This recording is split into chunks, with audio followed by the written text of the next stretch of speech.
Kita akan kembali memantau yang terjadi di Medan, tepatnya ada di posko pemenangan dari pasangan Gatot Pujo Nugroho dan Tengku Eri Nuradi. Yang telah bekerja dengan sungguh-sungguh sehingga kondusivitas Sumatera Utara selama dan berlangsungnya pemilihan kepala daerah, wakil gubernur, wakil gubernur berjalan dengan aman, damai, tentram, dan tidak ada hal-hal yang tidak kita inginkan bersama. Inilah yang menjadi modal. Inilah modal. Dan inilah modal Sumatera Utara yang kondusif dengan berbagai keragaman agama, suku, dan budaya yang harus menjadi kita pegang bersama. Inilah modal sosial untuk membangun Sumatera Utara ke depan. Barangkali inilah yang beberapa yang kami sampaikan, dan juga ucapan terima kasih kepada teman-teman media, karena kami tahu media bekerja dengan sungguh-sungguh. Media menyampaikan pemberitaan secara fair kepada seluruh kandidat dan kepada teman-teman kandidat. Mari sekali lagi kami mengajak, ini adalah kemenangan masyarakat Sumatera Utara. Ini kemenangan bukan kemenangan ganteng, tapi ini adalah kemenangan masyarakat Sumatera Utara, termasuk kemenangan dari kandidat-kandidat yang lain, karena ini adalah bagian dari proses pembelajaran demokrasi yang ingin kita bangun di Sumatera Utara. Barangkali demikian beberapa yang bisa kami sampaikan. Sekali lagi terima kasih. Assalamualaikum warahmatullahi wabarakatuh. Ada pertanyaan silakan. Ya, ya Mas.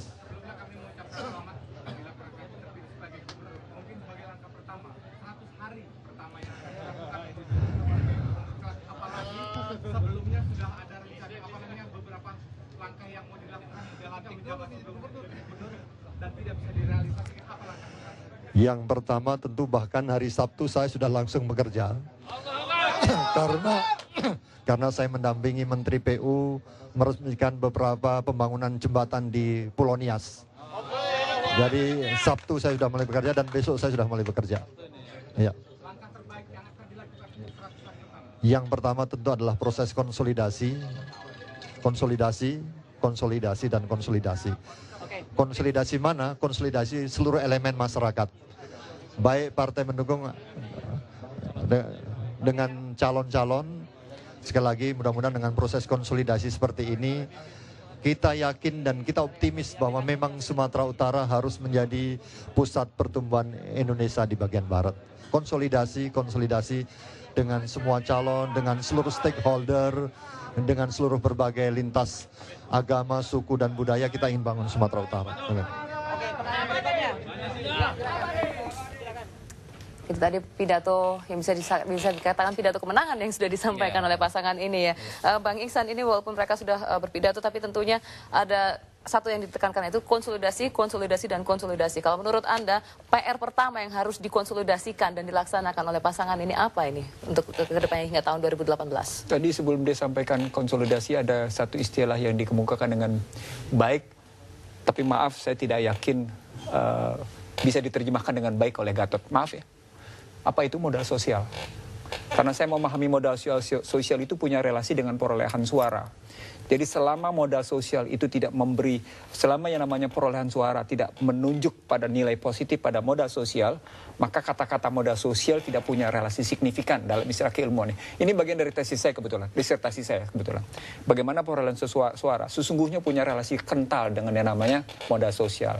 Nah, ketika itu diaplikasikan dalam masyarakat, memang betul konsolidasi. Tapi persoalan pokoknya adalah apa yang dikonkan dan apa yang disolidasikan. Komponennya dua tuh. Kon itu kontak dan komunikasi, solidasi mengutuhkan. Nah, ketika dia tidak mampu menerjemahkan modal sosial dalam makna konsolidasi sesungguhnya, maka sekedar jargon. Lalu ketika diterjemahkan ke dalam ekonomi, tadi politiknya, diterjemahkan ke dalam ekonomi, dia menyatakan Sumatera Utara sebagai pusat pertumbuhan ekonomi Indonesia di bagian barat, nanti dulu dari infrastruktur kalah. Dari berbagai macam kondisi lemah gitu ya. Lalu apa yang dia mau bilang Mas? Mas Arman, ini kalau melihat konsolidasi yang akan dilakukan oleh pasangan Gatot ini bagaimana 5 tahun ke depan? Apakah nampaknya jalannya cukup terjal atau bagaimana kalau melihat dari perolehan suara yang katanya ini menurut mereka ini adalah sebagai modal sosial ya, 33 sekian persen, 32,93 itu. Ya, saya sih melihat ada dua faktor. Faktor eksternal pemerintahan kira-kira begitu secara utuh. Kita lihat di sini 47% pemilih itu dibagi 5 tuh semuanya tuh. Jadi ada 53% yang tidak memilih. Ini kan harus ada komunikasi. dengan masyarakat yang tidak mau, mungkin tadi yang sebagian sudah diutarakan oleh Bang Ihsan, adanya satu frustasi pemilih ya, bagaimana dia pikir dari calon yang ada ini semua tidak kapabel, kira-kira singkatnya begitu. Ini kan harus ada konsolidasi, karena bagaimanapun juga yang namanya sumber daya manusia itu penting untuk memajukan satu wilayah, itu yang pertama. Yang kedua, kita lihat di sini, mau tidak mau kita tidak tampilkan bahwasanya Partai Golkar dan Partai Demokrat juga merupakan partai besar di situ. Juga PDIP. Ini kan juga harus ada konsolidasi untuk menjalankan DPRD di parlemennya nanti, supaya nanti kinerja program-program kerja kebijakan itu tidak mulus, ada tidak petik ya, tidak ada ganjalan-ganjalan yang berarti gitu. Iya. Kira saya mengartikan ke arah sana. Baik, terima kasih Mas Arman dan Bang Iksan sudah Catatan terakhir. Ya, silakan sedikit singkat saja. Dari besarnya golput yang 52,5 itu, Gatot dan Teguh Eri Nurdin ini tidak berarti smooth 5 tahun ke depan. Hati-hati. Ya, baik. Tadi sebelum sudah diingatkan oleh Mas Arman ya. Terima kasih Bang Iksan dan Mas Arman sudah hadir di studio kami. Demikian pemirsa kabar khusus hitung cepat dalam pemilu kada Sumatera Utara. Saya Pramita Andini undur diri. Terima kasih atas perhatian Anda.